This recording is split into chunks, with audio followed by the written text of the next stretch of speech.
যে দাবিটি জানাচ্ছি যে জেল সুপার মোহাম্মদ শরীফুল ইসলাম যে মিথ্যাচার করেছে আমাদের এগনেস্টে, কেউ যদি চাঁদাবাজি করে থাকে তাহলে তার পক্ষে তিনি প্রমাণ দিবেন এবং তার বিরুদ্ধে আমরাও এবং আইনানুগ ব্যবস্থা গ্রহণ করব। এছাড়াও যদি এমন একজনও ব্যক্তি থাকে যদি এই চাঁদাবাজির সাথে জড়িত না থাকে, এর যদি একজন নির্দোষ ব্যক্তিও থাকে এবং তার বিরুদ্ধেও আমরা শরীফুল ইসলামের বিরুদ্ধেও আমরা ব্যবস্থা গ্রহণ করব।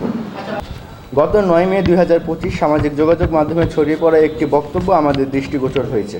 সেখানে উদ্দেশ্যপ্রণীতভাবে আমাদের বিরুদ্ধে প্রোপাগান্ডা ছড়ানো হয়েছে।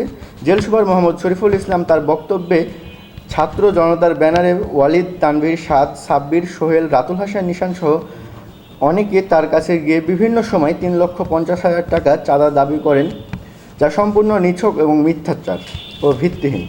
এছাড়া তিনি তার বক্তব্যে আমাদের সহযোদ্ধাদের সন্ত্রাসী, ছিনতাইকারী, মাদকাসক্ত ও বিভিন্ন মামলার আসামি বলে দাবি করেন। বস্তুত আমাদের বিরুদ্ধে সাবেক স্বৈরাচারের করা বিতর্কিত বিস্ফোরণ মামলা, যার মামলা নম্বর 34/2024, জিআর নাম্বার 403, এ মামলায় 16 জুলাই থেকে 2024 হইতে 6 আগস্ট 2024 তারিখ পর্যন্ত আমাদের সহযোদ্ধাগণ বিভিন্ন সময় কারাবরণ করে।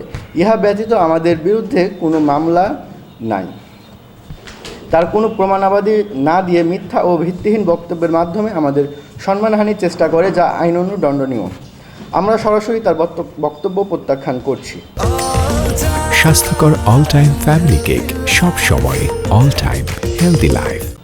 গত 6 এপ্রিল 2025 তারিখে তিনি স্থানীয় কিশোর গ্যাংয়ের মাধ্যমে আমাদের 7 এপ্রিল 2025 তারিখে প্রোগ্রাম সফল না করার জন্য বিভিন্নভাবে ভয়ভীতি ও চাপ প্রদান দিতে থাকে, যা 4 মে 2025 তারিখে তদন্ত কমিটি চাঁপাইনবাবগঞ্জ জেলা কারাগারে আসলে ডিআইজি পিজন্সের কাছে আমি বিষয়টি উপস্থাপন করি এবং জেল সুপারের কাছে তার জবাব চাই, কিন্তু শফিকুল ইসলাম তার সুনির্দিষ্ট কোনো উত্তর দিতে পারেনি। এরপর ডিআইজি পিজন্সের মাধ্যমে তার কাছে লিখিত প্রশ্ন করা হয় এই কর্মকাণ্ডের জন্য, যার কোনো সদুত্তর তিনি এখনও দেননি।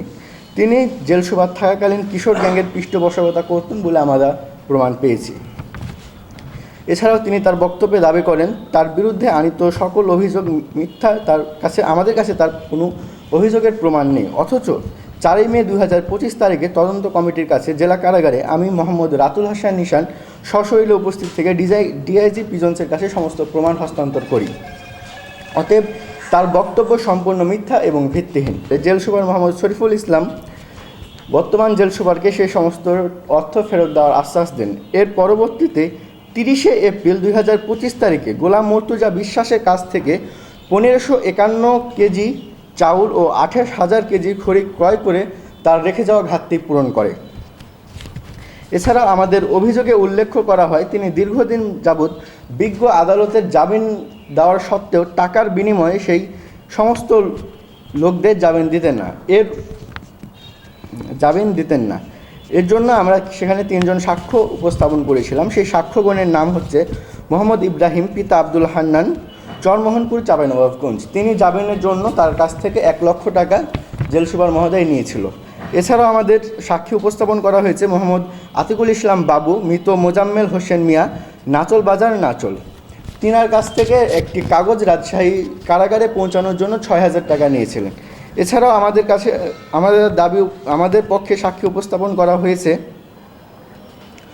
মোহাম্মদ রেজাউল করিম বাবু, পিতা মোহাম্মদ জোবাইদুল হক, শিমুলতলা, নাচল, চাঁপাইনবাবগঞ্জ। অতএব আমাদের বিরুদ্ধে আনিত অভিযোগ সম্পূর্ণ মিথ্যা এবং ভিত্তিহীন।